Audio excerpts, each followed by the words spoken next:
Bueno, ahora sí nos metemos también de lleno en esta unidad 3 que tiene que ver con los componentes didácticos en contextos digitales. Y, y como adelantamos un poco en la introducción, muchos de ustedes ya tienen experiencia, no solo en contextos de enseñanza en las cátedras o incluso en la educación secundaria, sino también que también en espacios de investigación que congrega colegas eh, y generan espacios de intercambio interesantes y también desde la gestión eh, de las instituciones. Un poco la organización de esta semana gira un poco en torno desde lo teórico con el texto de Bautista que ustedes van a tener para leer, sobre todo el capítulo 4, pero les comparto algunas ideas en la pantalla y después seguimos conversando, eh, que tiene que ver con que cuando pensamos en la didáctica, ¿sí? Desde contextos virtuales, hay ciertos aspectos que tienen que ser repensados, pero la mayoría pueden tomar de referencia a eso que ya venimos haciendo, ¿no? Pero aquellos puntos que tenemos que tener eh, especial atención son los que venimos trabajando ya en las semanas anteriores, ¿no? Em, este medio, que no es el medio presencial, donde había también información que nos llegaba de este intercambio directo, que tiene que ser pensado especialmente, ¿no? Entonces, en este diseño, dice Bautista, requiere adaptar a, a las condiciones propias de ese espacio donde estamos, ¿sí? Y, y dice estas premisas, ¿no? Dice, pero ahora cuando ¿no? las leemos juntos y van a saber que son muy parecidas a las presenciales, pero repensándolas en la práctica tienen sus matices, ¿no? Establecer primero cuáles son los objetivos de aprendizaje y las competencias a desarrollar en los estudiantes. Saber qué contenidos se deben adquirir durante la formación. Conocer las condiciones de agrupación de estudiantes, la temporalidad planteada en la formación, o sea, en qué tiempo y en qué agrupamientos vamos a tener contacto con nuestros estudiantes, saber y conocer bien el inicio de la formación, al inicio quiénes eran nuestros estudiantes, ¿sí? Y qué nivel de conocimientos previos tienen, saber con qué recursos contamos para llevar a cabo nuestro trabajo, decidir y comunicar cómo evaluamos el proceso desde el inicio, ¿no? de nuestros estudiantes, dominar como usuario las funcionalidades del entorno virtual.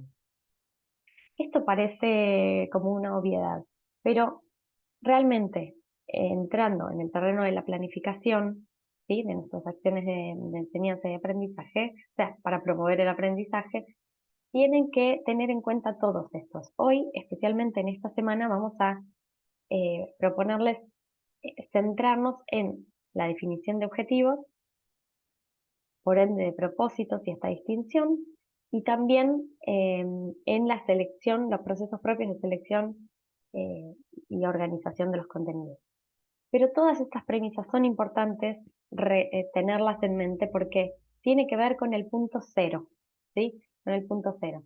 El conocimiento de los estudiantes y sus condiciones, los saberes previos, determinar claramente con qué recursos contamos, qué posibilidades tenemos, conocer el entorno, ¿sí? O sea, manejarlo, no necesitamos ser técnicos, especialistas, pero sí habernos familiarizado con las funcionalidades, porque si bien lo vamos a ver más adelante, y ustedes más específicamente en otra asignatura, pensar las actividades y la flexibilidad que nosotros podemos tener para, sabiendo las condiciones de nuestros estudiantes, modificar las propuestas de actividades o los espacios de intercambio, es muy importante. Pero lo podemos hacer en la medida en que conocemos las funcionalidades que tienen, ¿no? Los alcances eh, que tenemos nosotros para pensar estos espacios. Entonces, esto dejo de compartir, así nos vemos. Yo me los imagino en un espacio de clase virtual, ¿no? Donde están del otro lado. Y, y les cuento que la definición de objetivos, como nuestro primer gran tema, Em, Les quiero mostrar un diagrama que a mí particularmente me gusta mucho, porque que suelo usarlo, porque tiene que ver con la coherencia, ¿sí? Entonces, eh, les muestro por aquí, de todos los componentes. Es algo que sabemos, pero a la vez recordárnoslo es importante. Cuando nosotros tenemos que plantear o pensar en los objetivos, no podemos pensar solo en los objetivos, ¿no? Ahora vamos a ver esta definición que la autora Cristina Davini desarrolla muy bien, es entre propósitos y objetivos de aprendizaje.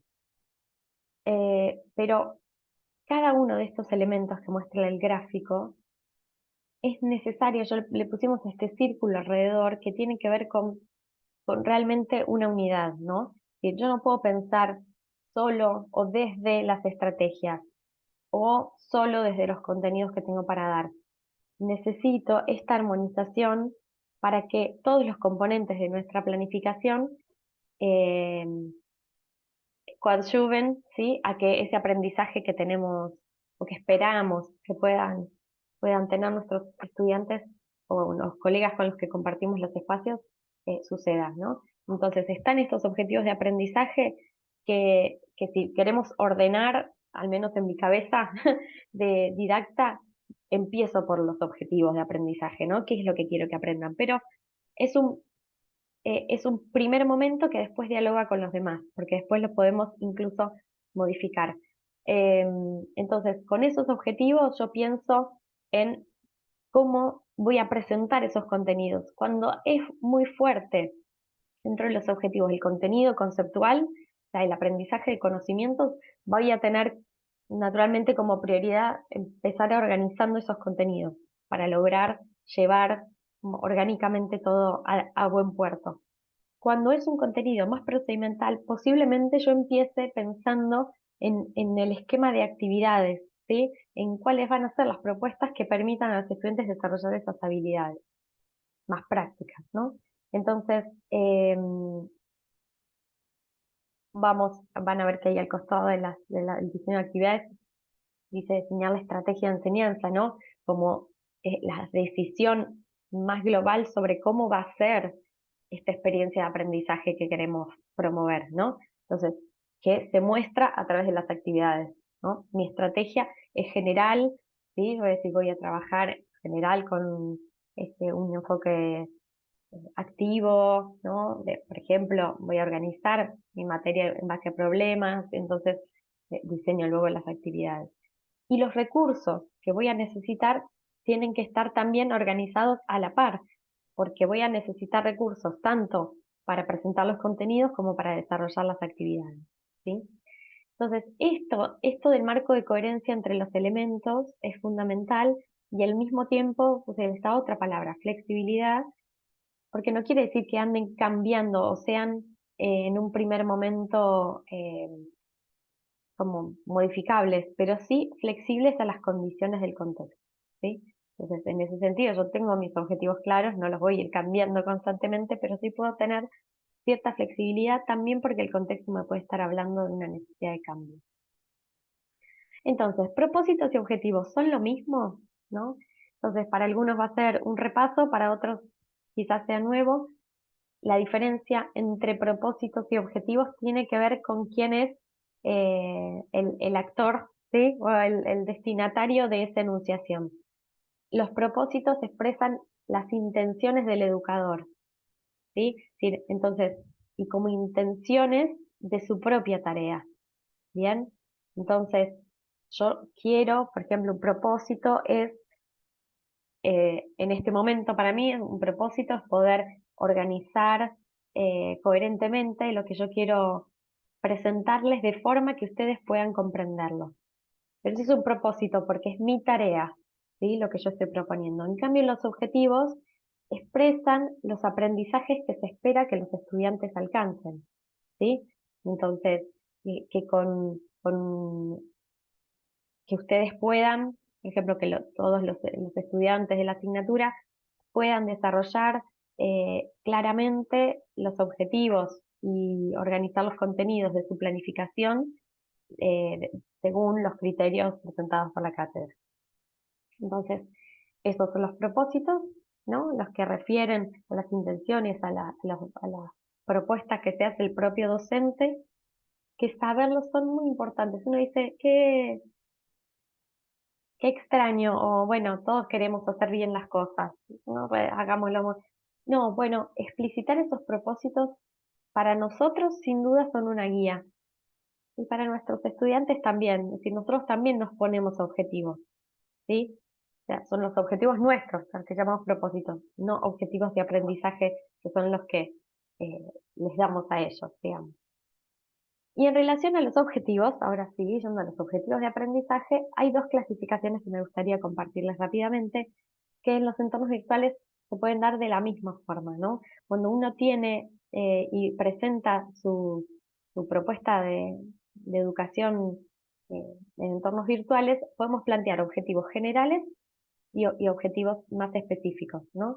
Entonces, los objetivos generales son amplios y tienden a una visión totalizadora del espacio de enseñanza, ¿no? Es decir, bueno, ¿qué es lo que al final del camino, cuál es esta meta general que queremos, ¿no? La imagen objetivo, ¿sí? de nuestro proceso. En cambio, los objetivos específicos, ¿sí? Remiten a cosas más, a veces operativas, que tienen que ver con el desarrollo de habilidades o de destrezas en relación al manejo de los contenidos, pero que podemos subdividirlos, sea en los ejes en los cuales vamos a trabajar, o si hablamos de un contenido más operativo, dimensiones en las cuales se puede desdoblar este objetivo general, y operativos y concretos. ¿Por qué? Porque también son los que nos van a permitir evaluar, ¿no? Es decir, van a ser nuestro norte y también el de nuestros estudiantes para ver si logramos, ¿sí? realmente los objetivos. Y hay otra clasificación que también me gustaría traer, que tiene que ver con objetivos comunes a todos nuestros estudiantes o a todos nuestros colegas y los objetivos individuales. Y esto tiene que ver con la heterogeneidad, tiene que ver con la inclusión, ¿sí? Pero incluso para mí, en mi reflexión en estos años, tiene cada vez más sentido cuando pensamos en los entornos virtuales, que nos permiten una diversificación de caminos que a veces en un espacio común, físico, no podríamos hacerlo.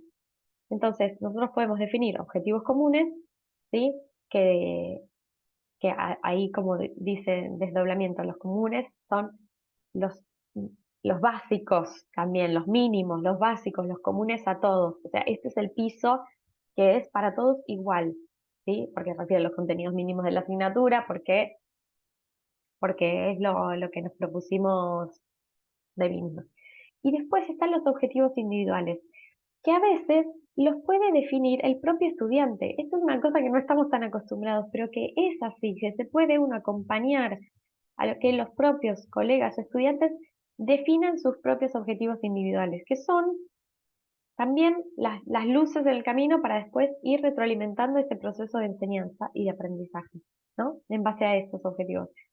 Son guía para nosotros para producir los contenidos de enseñanza y son para ellos para ir eh, autoevaluando su progreso, ¿no? Entonces, permite la iniciativa, da lugar a la heterogeneidad, ¿sí? Eh, Ojalá cada vez más podamos usarlo. Y por último, eh, les contamos una forma que García Oz trae de, de definir los objetivos, ¿sí? Que tiene que ver con poner en relación que dentro de un objetivo uno pueda expresarlo conjugando el conocimiento, la aptitud y el valor. Esto puede parecer como extraño, ¿no? Pero yo les cuento mi experiencia y haciendo la prueba por poder desarrollar los objetivos en estas tres dimensiones se vuelven objetivos mucho más sentidos por el docente y también por el estudiante que los lee, ¿no? Le ayuda a orientar.